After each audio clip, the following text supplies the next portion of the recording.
A lesson 13 of A Course in Miracles.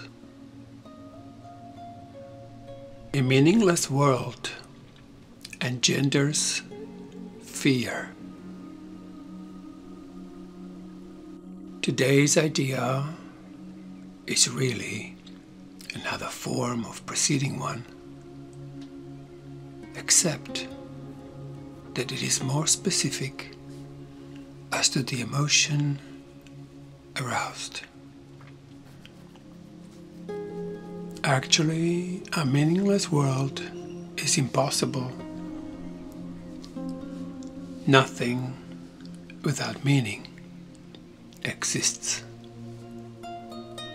However, it does not follow that you will perceive something that has no meaning.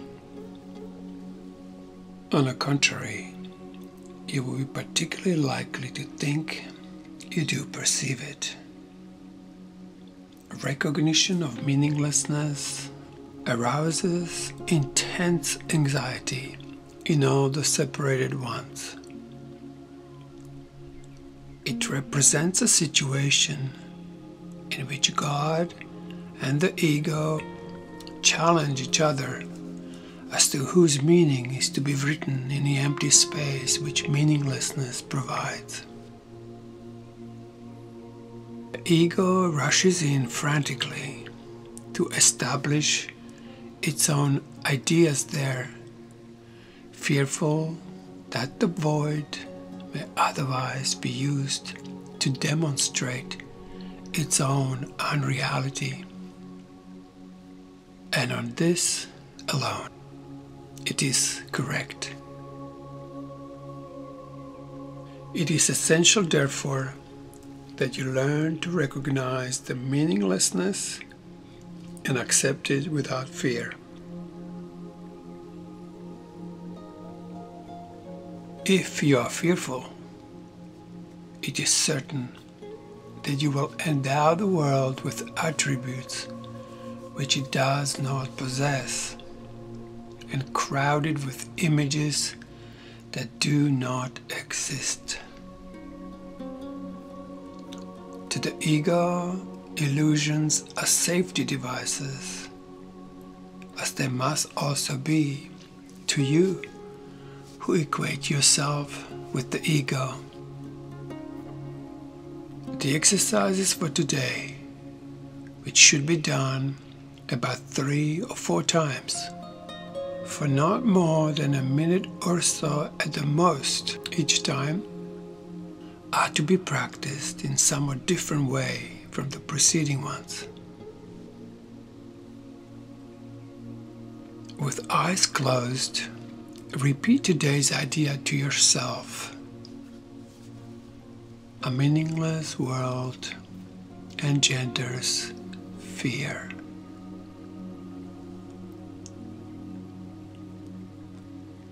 A meaningless world engenders fear. Then open your eyes and look about you slowly.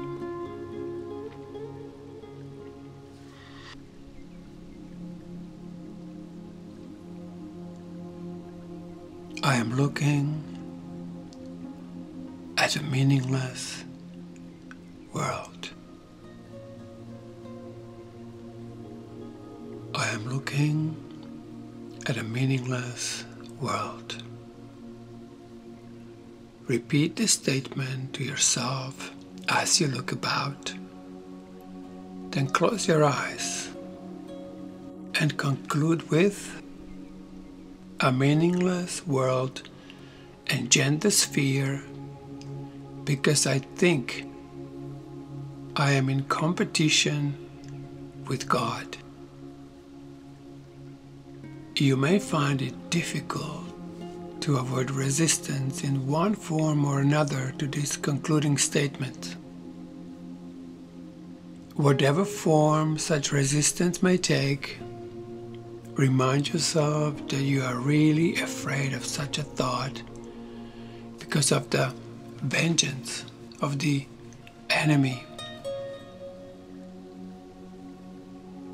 You are not expected to believe the statement at this point and will probably try to dismiss it as preposterous.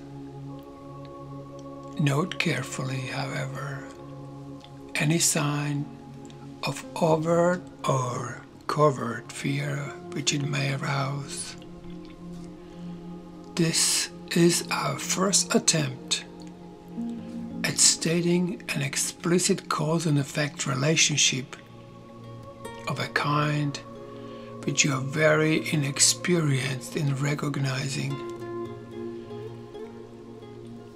Do not dwell on the concluding statement and try not even to think of it except during the exercise period. That will suffice at present. A meaningless world engenders fear.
Meaningless world engenders fear.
meaningless world engenders fear.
A meaningless world engenders fear.